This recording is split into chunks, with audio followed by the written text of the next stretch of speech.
In this podcast, we're going to discuss about the way that Asia behaved regarding the war in Ukraine, the Russian invasion in Ukraine, but also about the next day for Asia, how the Asian countries are doing financially, economically, geopolitically, and if they can survive and how they can survive the war in Ukraine, if it has affected them in the way that it has affected Europe, European Union, NATO, the United States. I have the pleasure to have this discussion with Simon Tai. He's the chairman of the Singapore Institute of International Affairs and non-resident ambassador to Greece of Singapore. Ambassador Tai, thank you very much for having this discussion with me, this podcast for ELIAMEP. So, do you believe that Asian countries will be gravely affected by the war in Ukraine? Well, thank you for having me. And I want to start by saying that Asia is doing quite well economically. Really, after the pandemic and the hits of the last few years, the countries, except for China, were all on the brink of opening up. And with that opening up, most people predict a 4 to 6% growth. Now, this is pre-Ukraine. So there will be implications economically and politically from the situation there. But they are not major. So they are minor signs. But compared to the upside, the positives, they won't wash out growth. So in ASEAN, we still predict a fairly good year ahead, depending on the pandemic policies, more than the situation in Ukraine.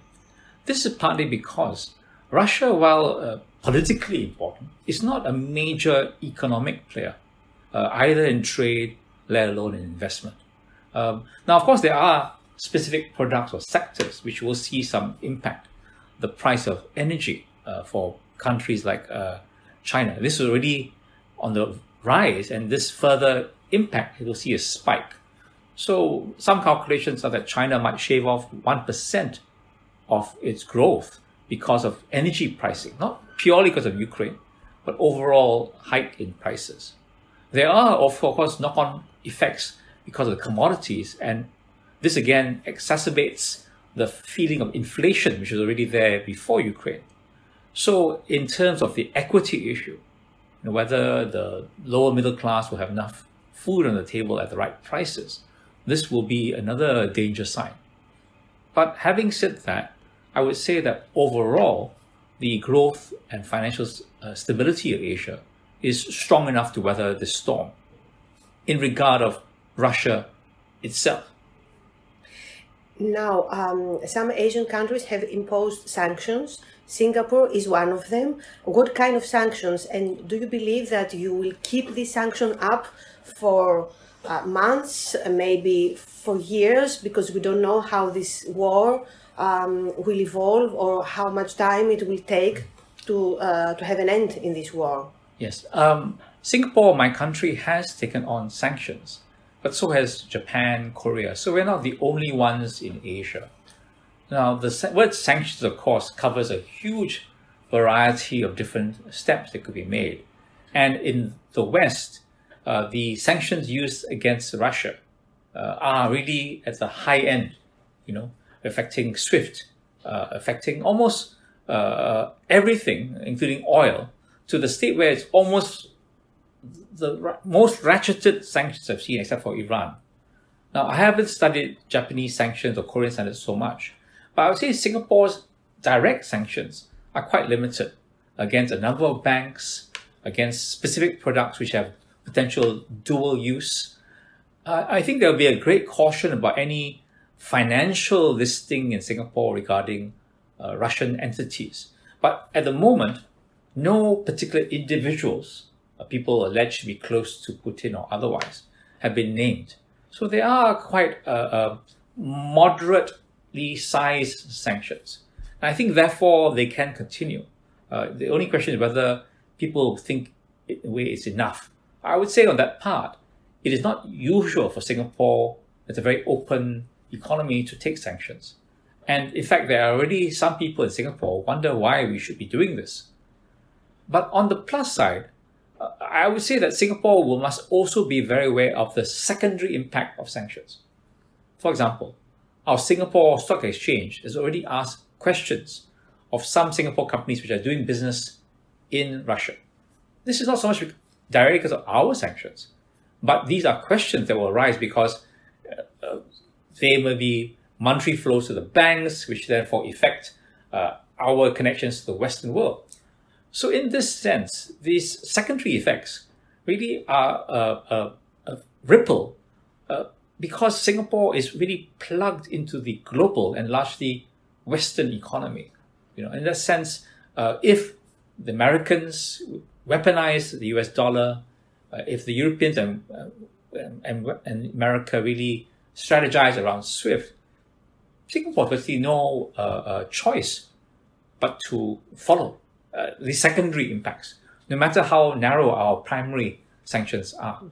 So I think that we are very much part of the international system, and with the economics, but also the UN General Assembly vote, with such a large number of countries condemning what Russia has done, this is very much in accordance with really global opinion. Well, the war in Ukraine changed us. That has begun with the pandemic, but now that's a whole another issue, very difficult and very dangerous. So if I asked you before the war, and I ask you now, for you, what is the biggest threat for Asian countries now? What would you say to me? Well, I think one of the big issues that we've been facing in Asia is the increasing contention, competition, potential conflict between America, not Russia, but China. And this really cleaves our region into half because our economy is so centered on China as the final base of production and its own market. And really we did so very much in the idea of interdependence within Asia, but of course across the Pacific with America and with Europe. So I think that has been the big issue.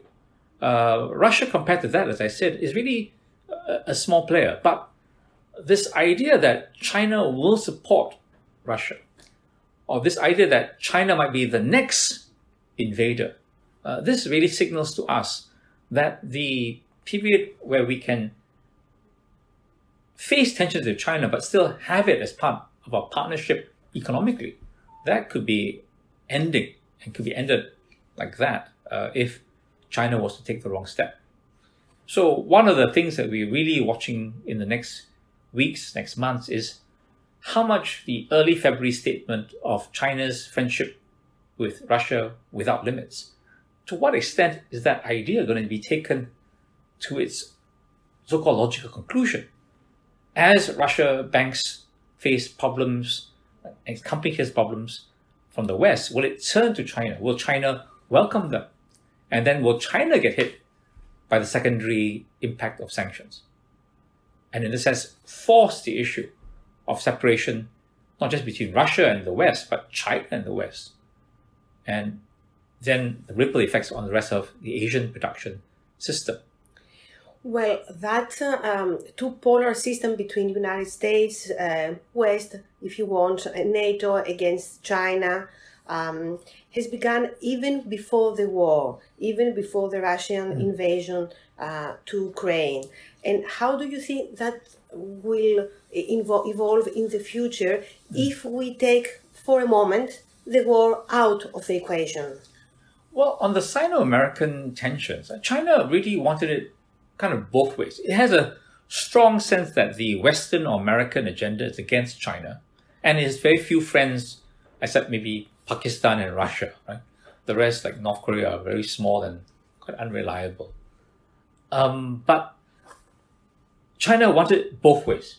The same China that talked about anti-West wants to be in the comprehensive and progressive trade partnership agreement, which includes allies of America like Japan, Mexico, and Canada. So it wants to be part of both worlds. Will it, in the heat of this moment, take the idea of limitless friendship and choose one against the other? I hope not just for China's sake, but really for us, which are so, as I said, used to having this interdependence. I would think that China must be calculating on its own national agenda. What is that? at the moment, for President Xi, he's up for this unprecedented third term as leadership. That is seen to be foremost in his mind. And so things like the growth or even the Winter Olympics, these become important, right? In both economic, cultural, or sporting terms, but reflecting on his leadership. The growth in China is not strong. Its situation right now with the pandemic is of alarm. I mean, many of us think it's inevitable that this great wall against the pandemic will collapse because of the Omicron variant's ability to just, escape capture. It won't be lethal, but it will be necessary for China to adjust its economy, its health policies. If not immediately, then shortly after Xi does get his third term. Therefore, before that happens, to risk so much by partnering, being dragged into circumstances by Russia, I think it was unwise for China. We'll have to see what happens, but that's my calculation of how China will want to keep both sides. Recently, as you noticed, China has said that it can mediate. China has said it's abstaining in the UNGA resolution and the UN Security Council resolution. It did not vote with Russia. It voted to abstain. Now, this doesn't sound like a limitless friendship. Yes, and Beijing has also a very good relationship with Ukraine. Yes. It's one of the biggest trade partners of China. Yes. And also the matter of sovereignty is something that for China, for I think Uyghurs and Taiwan, it's very important. And it was trying to court various members of the EU in different ways. Remember the effort of 15+1, as well as the investment agreement with the EU as a whole. So that's what I mean by China really wanted it both. And I'm not sure it really sacrificed everything for Russia on this issue. Well, India is also a big player in Asia, in the world. How do you think that what the future holds for India and its relationship with the other Asian countries, and also the European countries and the United States? India is a major player. Its own bulwark of an economy, its size, importance. Vis-a-vis the intra-Asian production economy actually is off to one side. It's decided not to join the regional comprehensive partnership. China did. India negotiated all the way, then did not ratify, did not sign. More than that, Indian investment, Indian trade across Asia pales in comparison to other comparable economies. So while its potential is huge as a part of Asia, its reality today is not of the same scale as it could be. But India, I would say, is playing several games at one time. With Russia, of course, there is a very long historical relationship, as well as a defense ongoing reliance. It must view Russia's growing relationship with China, though with some concerns, given that for most New Delhi strategists, the chief concern today is China, with various border and other pressure points in the Indian Ocean and elsewhere. India doesn't want to see itself as number two to China. And therefore, if Russia's relationship with China does become too close, the Indians will play a third card they have, which is the Quad. While all this has been going on, the US-Indian relationship has again warmed up. And I think that while it will take time, Indian thinkers must be finding ways to get out of this reliance on Russian armaments, because fundamentally, if your chief concern is China and China's close relationship is growing with Russia, you can't be relying on Russia to supply you vis-a-vis China. Well, we talk about economy, we talk about the war. I want to ask you also about liberal democracy. I want to ask you if you fear that when countries have autocratic regimes or even dictatorships, like Russia, because Vladimir Putin for so long, for 20-something years, for 23 years, he says that he's elected, but actually he's not, because there is no contest. He's alone in the elections and most of his opponents are in prison or dead. Do you think that also plays a role in regarding the wars, regarding the way that they behave and they have relationships with other countries and with the people? Well, you know, my background, my practice still is very much international law. So we have, in post-World War II and the UN Charter, made this bold effort to be against the use of force completely and hold that line.